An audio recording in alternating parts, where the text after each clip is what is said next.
with your searing insights, your cutting wit, and your knowledge of the porn searches they try to erase, but which you uncovered and are more than willing to reveal to the entire family in the middle of dessert. And isn't that what Christmas is all about? For it's written in the Gospel according to YouTube, the Lord sat down to dine with sinners and absolutely destroyed them. And that went totally viral, so I'm sure your family dinner can do the same. Here then are some tips on how to deal with your leftist relatives over Christmas dinner. I think you can be pretty sure your sister will bring up that ridiculous old idea that Christians should be loving and caring toward those in need, and that therefore there should be no borders, but anyone should be able to come into this country, take jobs away from the American poor, and rape and kill innocents as Jesus intended. You can, of course, easily counter this argument by saying that Jesus did not expect America to destroy itself, or if he did, it was probably some sort of Jewish plot he got involved in by mistake when he was younger. And a believing Christian could show charity to refugees by going down to the border and doling out food, which you have absolutely no intention of doing. Then there's your Uncle Bob, who loves to make snide remarks about how evangelicals supported President Trump even though he committed adultery with Playboy bunnies. But of course, you can smash him by pointing out that Playboy bunnies weren't even invented when Jesus was around. And not only that, Jesus wasn't married. So if there were bunnies, it wouldn't have been adultery. I hope these helpful hints will ease your Christmas time and will, in the true spirit of the season, help you destroy all your relationships with those closest to you. Trigger warning, I'm Andrew Klavan, and this is The Andrew Klavan Show. I feel hunky-dunky, life is tickety-boo. Birds are winging, also singing hunky-dunky-doo. Ship-shaped, ipsy-topsy, the world is zippity-zing. It's a wonderful day, hurrah, hooray! It makes me want to sing. Oh, hurrah, hooray! Oh, hooray, hurrah! All right, stop laughing. Let's get serious. One of the things you find out in life, or at least should find out in life, is that it's very hard to know what you ought to do if you don't know who you are. Many of us may waste many years of our lives trying to force the world and God to accept us as we wish to be, rather than making the best of what we've actually got in the situation we happen to be in.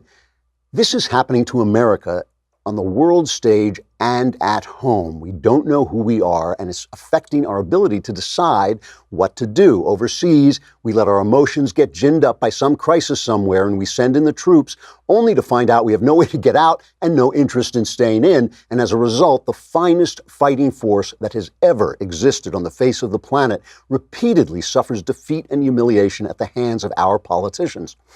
Here at home, we either rip at our fellow Americans as if they were enemies, or we listen to them with real civility and find out, holy crap, some of them are actually enemies. As this Klavan year comes to an end, we find our divisions and confusions rising up again in ways that are bound to play themselves out. In the Klavan year ahead, we're going to talk all about it. But first, let us talk about Candid Co., because this is an easy and inexpensive way to fix your teeth the way you have always wanted them to be fixed. We used it on Knowles, and look at him. The guy is absolutely beautiful at this point. Some of us can't keep our hands off him. It's disgusting. But Candid makes the process of straightening your teeth convenient and easy by having the customer take the process into his or her own hands. You get straighter and brighter teeth in an average of 6 months, and it costs 65% less than braces. Candid makes clear aligners that are sent directly to your home and are customized specifically for you to straighten your teeth. The first step is to purchase their modeling kit, which will be sent to your home so you can take impressions of your teeth. The modeling kit retails for $95. After you send back your impressions with some photos of your teeth, Candid's network of orthodontists reviews your specific case and provides you with a 3D preview of what your treatment will look like. You're one step away from getting straighter, whiter teeth. Take advantage of Candid's risk-free modeling kit guarantee. Plus, when you use my dedicated link, candidco.com/Klavan, you'll save 25% on your modeling kit. That's candidco.com/Klavan to get 25% off the price of your modeling kit. candidco.com/Klavan. Your teeth will look beautiful when you say, how do you spell Klavan? It's Klavan. So This is the last show, I should mention, before the end of the year, right? Now we plunge you into Klavanless weeks, but Christmas is coming, which actually does trump even the presence of God actually trumps even the presence of Klavan. Don't forget to get yourself a copy of the Lefties Dictionary for somebody you really want to tick off for the holidays in the spirit of the season. And of course, you can pre-order Another Kingdom at anotherkingdom.editorsexclusives.com, and they'll send you all kinds of free stuff, pictures for your phone, and a video, I think. And a prequel that I wrote my very own self, which is, by the way, absolutely great. So you want to take advantage of that as well when you're sitting around not doing much over the holidays. So obviously, we're talking about Trump. Trump has declared that he's pulling out of Syria. There are about 2,000 troops. This is the place where ISIS went nuts. They had, remember that Obama pulled out of Iraq in 2011. That was what he had promised to do. I said at the time he promised it. I said he was making the wrong promise. He should promise to pull us out of Afghanistan and to double down in Iraq. But did he listen to me? No, he didn't. And as a result, ISIS took off and spread. And you remember this is when he said, it's the JV team of Al-Qaeda, because he was a pompous pseudo-intellectual ass who didn't know what the hell he was talking about. And by 2014, ISIS controlled about 40,000 square miles of territory. And we have been bragging on Trump on this show because he sent Madison there, and it took him about 20 minutes to wipe these guys off the face of the earth, destroy their caliphate, and get rid of them. And now he comes out and kind of suddenly, apparently, according to people close to the administration, this happened suddenly without too much consultation. He released a video saying he's pulling him out. Let's play that video. It's cut one. We've been fighting for a long time in Syria. I've been president for almost 2 years, and we've really stepped it up. And we have won against ISIS. We've beaten them, and we've beaten them badly. We've taken back the land, and now it's time for our troops to come back home. I get very saddened when I have to write letters or call parents or wives or husbands of soldiers who have been killed fighting for our country. It's a great honor. We cherish them, but it's heartbreaking. There's no question about it. It's heartbreaking. Now we've won. It's time to come back. They're getting ready. You're going to see them soon. These are great American heroes. These are great heroes of the world because they fought for us, but they've killed ISIS, who hurts the world. And we're proud to have done it. And I'll tell you, they're up there looking down on us. And there is nobody happier or more proud of their families to put them in a position where they've done such good for so many people. So our boys, our young women, our men, they're all coming back, and they're coming back now. We won, and that's the way we want it, and that's the way they want it. Now, let me say first off, and this is going to tick some of you off, but I don't care because I hated this video. I just hated it. And this has nothing to do with whether you think it's a good idea to pull our troops out or not. It was calling on the fallen soldiers to support his policy. And the reason I hate this is the fallen soldiers were real men. They were actual men. They were actual human beings and are still with us in another kingdom. They're still there. But some of them were liberals, some of them were conservatives, some of them were Democrats, some of them were Republicans. They had all kinds of different political points of view. They are not little drawings of angels that Donald Trump or Barack Obama or anybody else gets to call to the service of his policy. That is wrong. That is a misuse. That is a misuse of these guys who sacrifice their lives as the sharp end of the spear of American liberty and American values in the world. It's just the wrong thing to do. Now let's talk. I had to say that because it made me gag. But now let's talk about the policy itself. Of course, let's hear the other side, and we can always rely on Lindsey Graham to hear it. I'm not knocking him. He is consistent. He is a hawk. The guy would invade a Portishead if he thought there was an Iranian in there taking a leak. This is a guy who believes this, but he makes a very concise argument for why he thinks this is utterly the wrong thing to do. When Obama pulled out of Iraq, I knew exactly what was going to happen. The military told President Obama, if you leave now, the radicals that are still around are going to regenerate, and all the people that helped us in Iraq A lot of them died. Same thing's going to happen in Syria. This came out of left field to me. Congress hasn't been informed of this decision. Congress needs to call the administration over like we did in Iraq and ask the Trump administration, what are you doing and why? The one thing I can assure everybody, that the Kurds are at risk. Our American personnel on the ground, aid workers and diplomats are at risk. We're going to be seen as having abandoned an ally. Good luck getting somebody to help you fight this war in the future. Iran's going to be really happy, and the ISIS folks have got a shot in the arm, and Turkey is licking their chops. If you're a Syrian Kurd today, it's a bad day for you. If you're an American who believes that we need to keep the war over there, not here, bad day for you. And I know the military commanders have advised the president that withdrawing this 2,200 force would create a lot of national security concerns for our country. And on top of the list is the jeopardy we put the Kurds in. The Kurds always get screwed. I mean, we say we're going to protect them. We call them to our service. We say we're going to collaborate with them. Then we dump them and they get killed. Erdogan in Turkey is just waiting to slaughter these guys. And he is not our friend, and he is not the friend of our policies, either over there or here.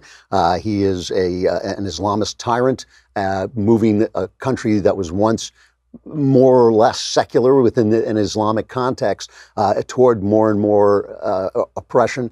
And he wants to kill off the Kurdish rebels. And they've been protected by the fact that they're with us. They no longer will be. Now, remember, all the objections about what Trump is doing have to do not with what's happening now, but what people fear will happen, which is that the area will descend into chaos and murder, as it did when Obama pulled out of Iraq. And I think that's kind of guaranteed. Why? Because that's how they roll in the Middle East. The Middle East is an oppressive, violent, bloody place. And so the question is it in our interest? Is it in America's interest for us to risk our sons keeping the peace in some of these places? And here is my problem, okay? We don't know who we are about this, and we never do. So what we constantly do is we see a crisis and we send troops in with a mission, then a new president comes in with a completely different idea of who America is, and everything changes, and who gets screwed? The troops get screwed, our allies get screwed, the world kind of gets screwed again and again. President George W. Bush, after 9/11, and the shock and trauma after 9/11, basically came up with a huge, I think maybe a little bit over huge policy where we were going to spread democracy in the Middle East. It wasn't a senseless policy. The idea was if we spread democracy, terrorism won't take root, and all these terrible Wahhabi Islam versions of Islam won't get radicalized, and we won't be the villain anymore. And so now they'll have democracies over there. You know, in some ways, it came close to working. The Arab Spring was a tremendous upsurge and call for more freedom in the Middle East. George W. Bush almost pulled it off. What was the problem? The problem was he was gone. He didn't do it fast enough. He was gone. And a new president came in with an utterly different idea of what America should be. You know, they're comparing what Trump is doing, pulling out here, to what Obama did in pulling out of Iraq. And that may be a fair comparison tactically, but it's not a fair comparison philosophically, because the two men have utterly different visions of what America should be. What Obama saw in the future, because he always knew what the right side of history was, what Obama saw in the future was that we were just going to become another state in the world nation. He said it himself. It's not fair for one country to be ahead of everybody in the world, and we apologize because we've been arrogant and all this stuff. And so that's why he was pulling out. He was not pulling out for the same reason. He was doing the same thing that Trump is doing, but not for the same reason. Trump has a different vision. Trump's vision is we live in a great big world of competing nations in which we are the best nation, and our responsibilities stop at our boundaries. The New York Times, a former newspaper, attacked him today, or kind of dug at him today, by saying that he'd rather use his troops on the American borders than in Syria. He would, and that's his philosophy. That's absolutely right. Most people don't know where Syria is. They don't know why we should be in Syria. He won't pay, right now, any political price for pulling out. The problem is, the next time these guys rise up, and they will, the next time you turn on your TV or your phone or whatever you're looking at for your news, and you see guys dressed in black and masked beheading people who are you're sympathetic toward, whether it's Yazidi women being sold into slavery, or some American guy who's over there for some reason who gets beheaded. When you start seeing that stuff, what are you going to do? The same people who are saying, yes, America first, are going to be saying, we've got to go in there and we've got to do something about this. And the same Democrats who said, what a wonderful guy Obama was keeping his promise, pulling out, are going to say what a terrible guy Trump was keeping his promise, pulling out. We don't know who we are on the world stage. Here's what I think. I am kind of an imperialist. I actually believe that America is a de facto empire that doesn't take the benefits of empire, which is control of the countries that we have to fight with and some kind of profit out of them. We don't do that, but we take on all the responsibilities of empire that are what bring empires down, which is the military responsibility to fight things out. To me, we're in there. We're stuck with it. We have an interest. Our interest is that if ISIS spreads again, and it's not just ISIS in Syria, they're still there, and Al-Qaeda is still there. Pardon me, if they spread again to take territory, they inspire and invite terrorists to act on their behalf. We remember people killing people saying, oh yes, I'm acting on behalf of ISIS. I believe the gay bar that got shut up in Florida, that's what he said, because they were inspired by this dream they have of an Islamic caliphate that seemed to be coming true. We have a responsibility to that. Do we have a responsibility to keep Iran back and to keep Russia from using its influence? Russia has a naval base over there, I believe, but they certainly want influence in that territory.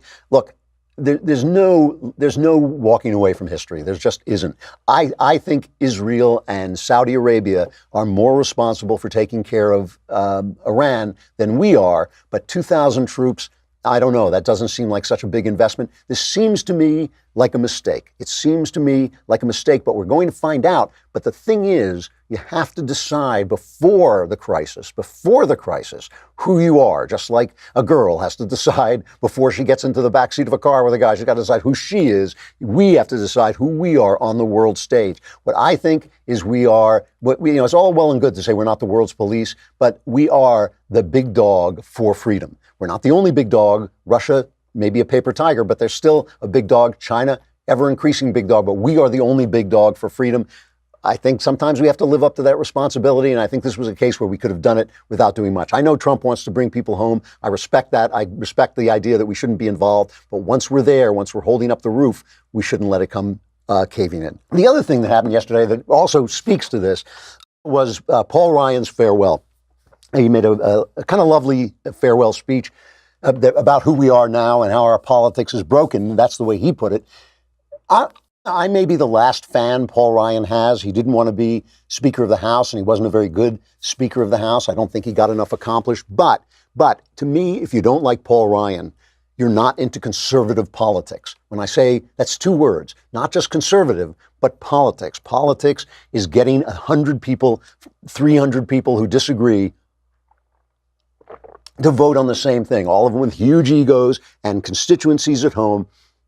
And Paul Ryan was trying to do that. And he started out as a policy guy, he started out trying to fight the debt and reform entitlements.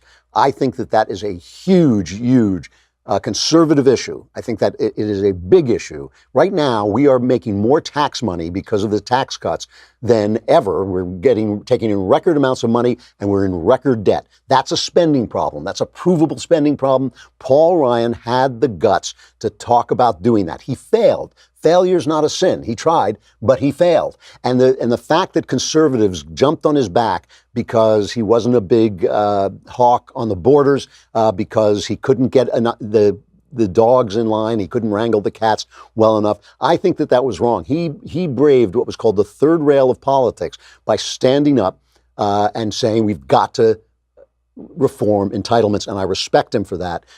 Despite his failures and moments of incompetence, I respect him for that. So here's his speech. He got up and talked about how our politics is broken. Let's play cut number 3. You know, we have a good sense of what our politics should look like. A great clash of ideas, a civil, passionate discourse through which we debate and resolve our differences. A system of government, our system doesn't just allow for that. Our system depends on that. One side may win, one side may lose. We dust ourselves off, and then we start anew, knowing that each one fought in pursuit of their honest ideals. But today, too often, genuine disagreement quickly gives way to intense distrust. We spend far more time trying to convict one another than we do trying to develop our own convictions. Being against someone has more currency than being for anything. And each of us has found ourselves operating on the wrong side of this equation from time to time. So he goes on to talk about how social media fuels the kind of outrage machine, which is fair enough. But it is also fair to say that the divisions in the political world reflect the divisions in the country. There was a USA Today Suffolk University poll that showed we don't agree on almost anything. Republican voters worry that the newly empowered congressional Democrats will go too far in investigating Trump. Democrats worry they won't go far enough. Republicans want Congress to start the year by reducing illegal immigration and funding the border wall. Democrats want Congress to begin by addressing health care. Just about everybody agrees that we are divided. An overwhelming 78% said the country has become more divided since Trump took office, not more united. I'm not even sure that's true. I think that maybe we were divided under Obama just as much. Ryan ended on a note of hope. Let's play that. It was a really interesting thing to say. Cut number 5. If we do these three things, make progress on poverty, fix our immigration system, and confront this debt crisis, we can make this another great century for our country. Look, I recognize that these challenges are ones we haven't made much progress on in recent years. But I got to tell you, I am confident we still have it in us to solve them.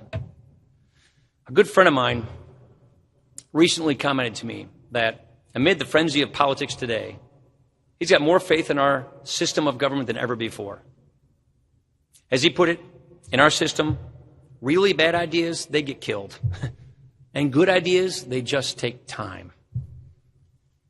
Our problems are solvable if our politics will allow it. You know, he talked about how close we came, for instance, to an immigration compromise. It was the Democrats who walked away from that because they want this issue. They don't want to lose the issue. They don't want to give Trump his wall. If they give him his wall, then he has a victory and he can go back. Even if it means resolving the Dreamers problem, they don't care. They want the issue, and the Republicans have their heads, up their rear ends because they can't come together and decide that they're going to make some compromises, that they're going to face down their base and say, look, something has to be done about the people who are here illegally. We have to give them at least a path to legitimacy, if not to citizenship. And in return for that, we get the wall, we get the kind of security that we need. The brokenness of our policies reflects the brokenness of the country because we don't know who we are. And the left, I think, has gone insane, and the right has kind of is in division. The right is in division for one reason, because a wider spectrum of people belong in the right. The left, I think, is really moving more and more solidly into real left-wing craziness territory. On the right, we have our right-wing crazies, but we have a lot of people blending even to classical liberals, people who really not that long ago, 10, 20 years ago, would have been typical Democrats. I mean, if you go back even further and listen to a John F. Kennedy speech, he sounds like a Republican today. I mean, the Republicans are not that far out, far away from what Democrats used to be back in the 60s, or it's really the left that has drifted left, despite what the press says. Speaking of the press, that is the one group in our country that we can depend on to know their identities. They are a bunch of lying leftist scum. I just want to play, before I close, we have a guest coming on, a really interesting guy you're going to want to hear from, named DJ Jaffe, who's going to talk about violence and mental illness. I got in touch with him after the mass shooting at the synagogue, and he has really fascinating things to say. But before that, I just want to play, this is from Grabien News. They put together a couple of montages of some of the press, how can I put them? The press overstepping throughout the year. And I put some of them. Now I had our guys put together a montage of Trump derangement syndrome in the press throughout the year. And here it is from Grabien.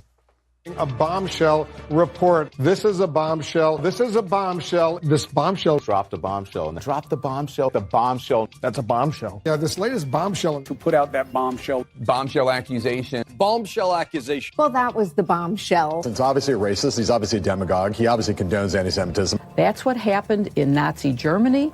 This is Trump's Reichstag fire. We're going to see if this reign lasts for 30 days or 2 years or 1,000-year Reich. Republicans have to call this out because their souls are on the line. It's not even a question of whether it's presidential behavior or not. It's not minimally human behavior. This has now become a struggle about good versus evil. And the president of the United States is evil. We can no longer say Trump's the bad guy.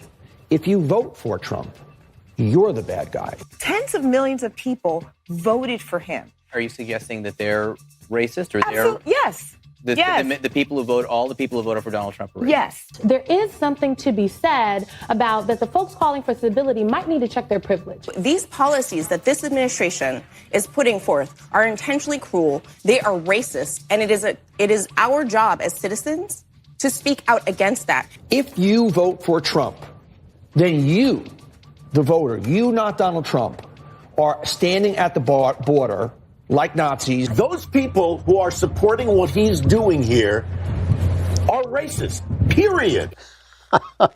I love it. So here's what we can look forward to. The Democrats are taking over the House. More division as we try and figure out, as this country goes through what I think is going to be a 10-year process of finding out what the new normal is, who we are, what we believe, both overseas and at home, and where we stand. That will be worked out both in our politics and in our culture. We each have a responsibility to be part of that fight. But the one thing we can all depend on is the press is going to lie to us and try to move us to the left. So we all have at least a responsibility to fight back, and at least we'll get some laughs out of it. All right, we're going to go into our interview without breaking, but please go over to dailywire.com and subscribe. It's a lousy $10 a month, a lousy $100. You get the whole year. That upcoming year, you're going to need it. You're going to need it, and hopefully you're going to need this too, the Leftist Tears tumbler, so you can drink the tears of leftists. I know it's cruel, but they taste so good. All right. You know, one of the big stories, of course, of this year and certainly of last year was the mass shootings. This year we had the Parkland school shooting,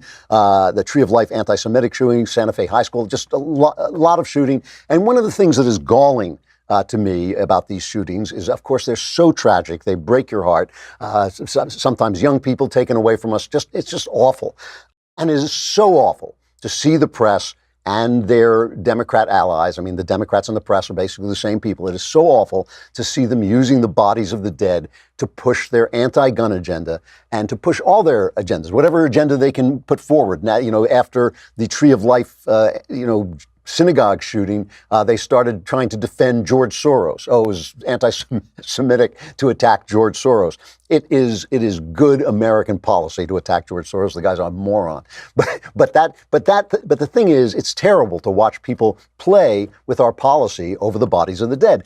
So I got in touch after this with after the Tree of Life shooting, I believe it was, with DJ Jaffe. He is an adjunct fellow at the Manhattan Institute. He's executive director of Mental Illness Policy Org, which produces nonpartisan policy analysis. He's also the author of Insane Consequences: How the Mental Health Industry Fails the Mentally Ill. And I called him up to talk about the one thing that unites so many of these shooters, the fact that they're obviously mentally ill. Have I got DJ Jaffe? Oh, there he is. DJ, can you hear me? How you doing? I can hear you beautifully. Thanks so much for coming on. I appreciate it. Let me begin with this. When I got in touch with you, you wrote me an email that said that you are a stone liberal, but the only people who will talk to you are conservatives. Why is that? 100% of the population can have their mental health improved. 18% have something in the Diagnostic and Statistical Manual, but there are 4% who are seriously mentally ill. And unfortunately, my fellow liberals won't admit that that means certain things. So liberals won't admit that the untreated, seriously mentally ill are more violent than others. They won't admit that some need hospitalization. They won't admit that involuntary inpatient commitment is better than incarceration. Involuntary outpatient treatment is better than homelessness. And there's a bunch of politically correct ideas they have that everyone recovers, no one's more violent, hospitals aren't needed, that prevents them from helping the seriously mentally ill. That really is tragic. Because am I right in thinking, I mean, even in the synagogue shooting, obviously, anti-Semitism is a curse throughout the world. It doesn't care if you're on the right or the left. It finds its way into people's hearts. But the guy who did this struck me as not just a hateful anti-Semite. He struck me as an anti-Semite who was mentally ill. And am I right in thinking that many of these shooters are, in fact, suffering from mental illness? Well, two publications, the Washington Post and Mother Jones, have both kept databases of actual shootings, mass shootings. They define them slightly different. And in both cases, they do find that a very large percentage has untreated serious mental illness. In almost all cases, the individuals are known to the mental health system, but weren't being given treatment. And that's the area that I try to focus on, is to get the mental health system to focus on the most seriously ill. The ability to get help has become inversely related to need. The least seriously ill are going to the head of the line, and the most seriously ill are going to jails, shelters, prisons, and morgues. And what my fellow liberals tend to do is they want to criticize police when they intervene with someone with mental illness, and it works out unfortunate, but they don't want to recognize the culpability of the mental health system in allowing these people to go untreated. So, mental illness also, in LA, I drive around, we have these homeless cities. It's just insane. Is that also mental illness? Is that what I'm looking at? Because it seems to me there are so many ways in America of helping people in dire need. It seems that if you're living on the street, there may be something wrong with you mentally. Am I right about that? Well, there's a variety of reasons, but about 30, 40, maybe up to 50% of those who are homeless are seriously mentally ill. And California is really unique. First of all, I did a book tour for my book in California, and everywhere I went, they wanted to take me to visit their homeless camps, which are full of seriously mentally ill. It was like a tourist attraction almost. But what makes California unique is that they put a 1% tax on millionaires, and they raised $2 billion a year that's legislatively required to go to help the most seriously mentally ill. It was beautifully written legislation. But then they put mental health advocates in charge of distributing it, and they're basically preventing the $2 billion from going to the most seriously mentally ill. California is a tragedy, and the state auditor has investigated this, Associated Press has investigated this, we've issued a report on it, but it's not money that's lacking, it's leadership. We have to end mission creep and replace it with mission control. It is the most seriously ill who are most likely to become homeless, arrested, violent, and incarcerated. Those are the things we should be working on. So I'm going to get right back to that, but I want to ask you, whenever we talk about the mentally ill, I always feel obligated. We've all had experiences with the mentally ill. I always feel obligated to say most mentally ill people aren't violent. Is that a true statement?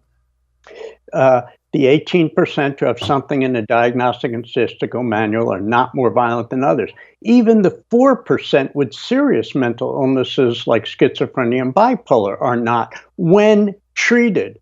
But the untreated, seriously mentally ill are clearly more violent than others. And when people ask, are the mentally ill more violent than others? I don't think they're asking about the guy in the next cubicle or the next station on the assembly line who's taken Zoloft or Prozac. They're identifying with the seriously mentally ill. And 40% of those most seriously mentally ill do go untreated. Okay, now to get back to what you were saying before about California, because just using California as an example is always a good example of the stupidest policy possible. You raised $2 billion, which is a substantial sum in a state, and it is directed toward the mentally ill. By what logic does it get misused?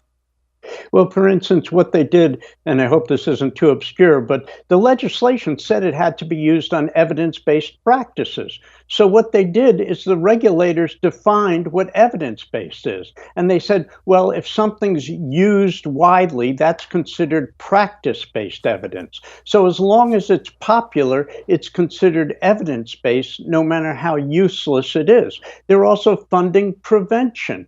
Now, the reality is schizophrenia and bipolar, which make up the bulk of the seriously mentally ill, cannot be prevented. There'll be a Nobel Prize to whoever figures that out. But in California, they've got it figured out, and they're allocating money to prevention. They decided that basically they're wrapping every social service, every cause of sadness in a mental health narrative and diverting funds to it. So poverty, unemployment, bad grades, coming from a single family household, being unsure of gender identity are now all considered mental health issues worthy of mental illness funds. When I was a kid, if I got bad grades, they gave me a tutor. Today, you get a social worker. If I misbehaved in school, I got put in detention. Today, you get a social worker. There is just so much mission creep going on that federal, state, and local dollars are not going to people who have the most serious mental illness. And as a kind and compassionate society, that's who we should be helping rather than trying to improve mental wellness in the masses. This is a kind of madness in itself with what you're describing.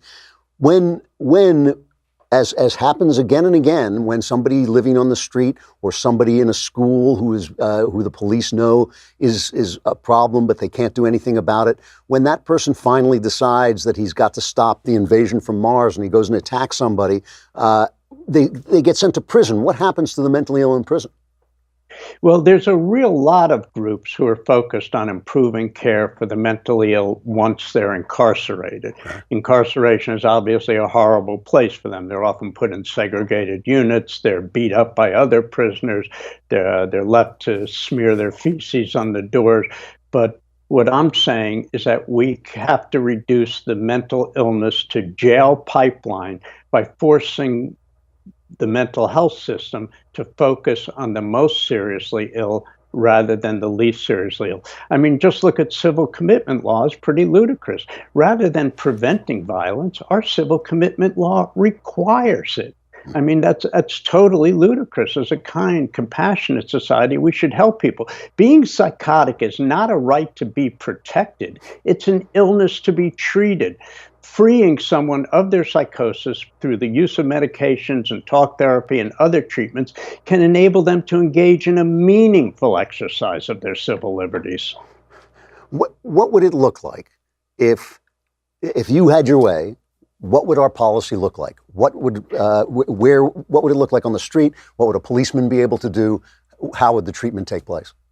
Well, first of all, most seriously mentally ill, even the seriously mentally ill, don't need hospitals. But we still don't have enough hospitals for those who need it. So we have this ludicrous Medicaid policy. It's an obscure provision of Medicaid that says to the state, you can use Medicaid money for anyone who's eligible except for one group: the seriously mentally ill who need hospitalization. It's an exact opposite of what federal policy should do. It should help the most seriously ill, not preclude them from receiving help. So we have to eliminate that provision in Medicaid, and there's a group called the Treatment Advocacy Center, which has been working on that to make more hospital beds available. And I have to say, Secretary Azar just issued some regulations which get at the issue but don't solve it.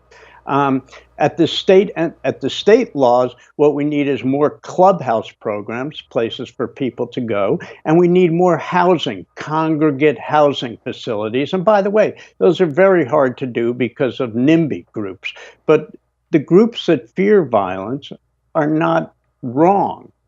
But they wouldn't fear violence if we would require the people to be treated. So when I go to a police conference, they know instantly what has to be done. They'll say, DJ, when I take somebody to the hospital, I need the hospital to admit them. I need them to keep them long enough to be stabilized. I need them to keep them in treatment when they leave, and they need housing. But when I go to these mental health advocate conferences, they say, well, DJ, we have to fight stigma, and we have to educate the public, and we have to help people who are unsure of gender identity. And they come up with these things which are totally irrelevant to the cause of helping people who need help the most. Yeah, that is just amazing. You know, I'm really glad that you have fallen in with the Manhattan Institute. They are an absolutely great organization. They do what works, regardless of politics and policy. And I hope you make some headway, because I think that this is really at the core of these shooting incidents and the homeless incidents. I think it is absolutely where the problem can and will be solved if it is solved. DJ Jaffe, the author of Consequences: How the Mental Health Industry Fails the Mentally Ill. Thank you so much for coming on, and I'd like to talk to you again. I hope we do. Good, and they can visit us on Facebook, Twitter, our website, all those places. Great. Thank you very much. Thank you. So we're coming to the end of the show. This is it. I feel a little bit like I'm plunging you downriver into the exterior darkness where there is great wailing and gnashing of teeth.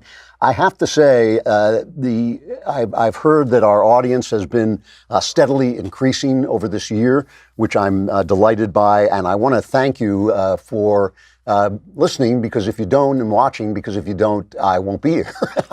You can actually make me vanish by not paying attention. I am grateful to the Daily Wire, both for supporting the show and also for being a tremendous place to work, full of absolutely terrific people, and my personal staff, which is, they're the dregs, obviously, Rob and Mike and all the people who have been, and Austin, all the people who put this show on and do such, I know it's awful. Who is? Oh, Dylan and Nick. I got to mention them too. Come on, this is ridiculous. It's like everybody wants something, It's like they won't leave me alone. But they actually do a great job, and they do it while I pick on them like this. So it's pretty amazing. Let me finish by talking about this. This is something I've been thinking about a lot.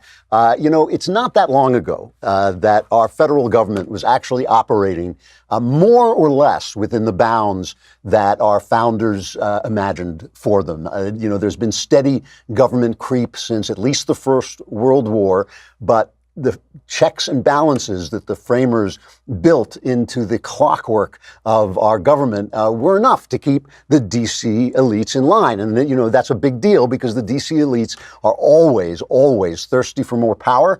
They didn't get there by not wanting power. They love that power, and they're always absolutely certain that their wisdom is greater than your wisdom, greater than the individual in his state and in his home. Back in the day, because the government was a little bit more restrained, you could pretty much watch the news, read the paper, shake your head at the gormless stupidity of the elite, and then go about your business with some sort of assurance that, as idiotic as the self-aggrandizing clowns who think that they're elite were, they weren't going to do too much damage. I think that changed in 1973. With the Supreme Court decision known as Roe v. Wade. That decision obviously arbitrarily, I feel, stripped the states of the power to defend their children from legal extermination. And it marked the moment, as importantly, it marked the moment that when government creep became this kind of tidal wave of arrogance and a matter of life and death.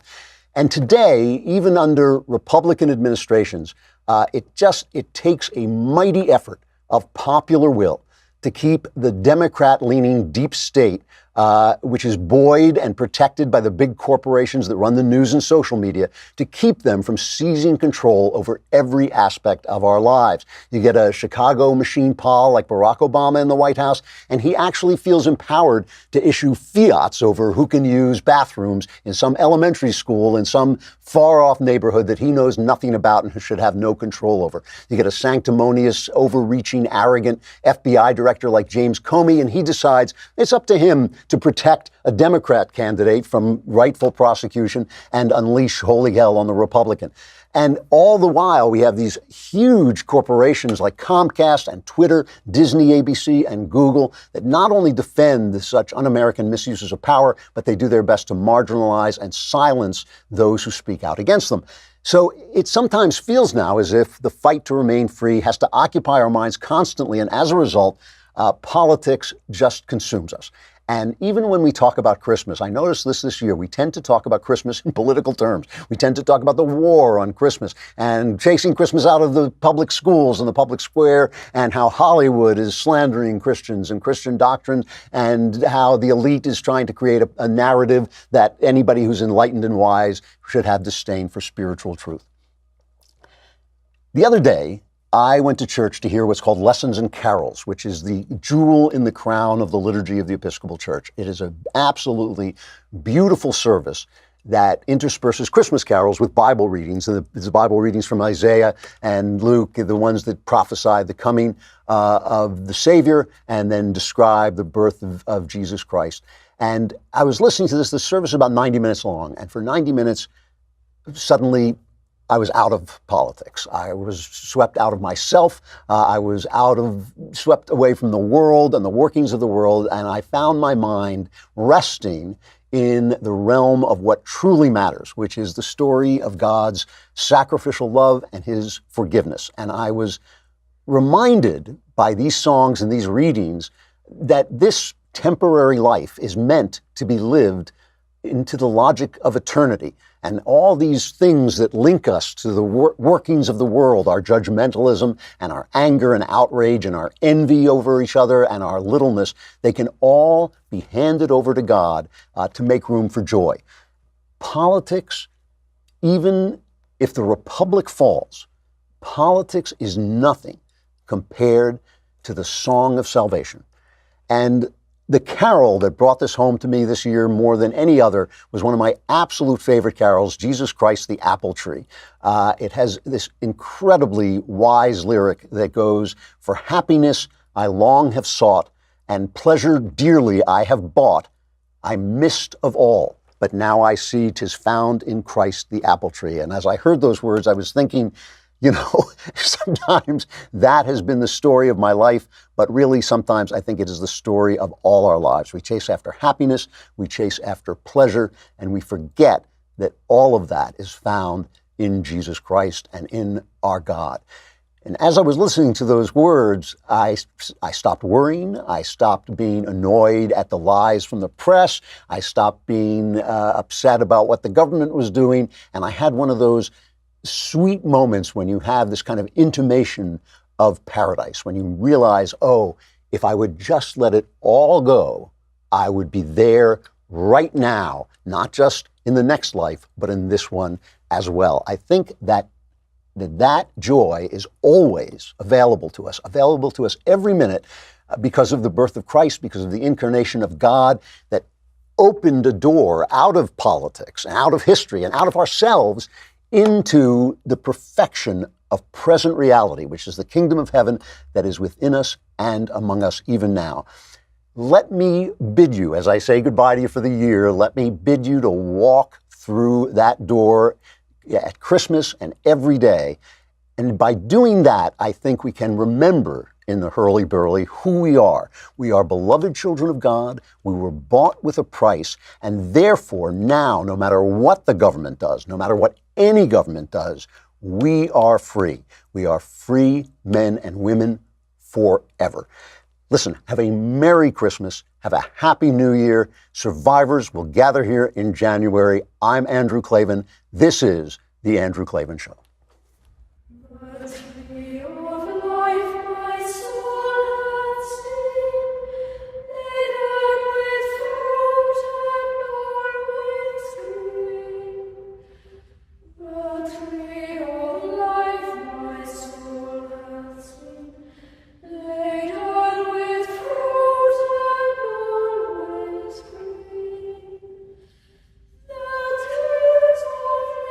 Sure.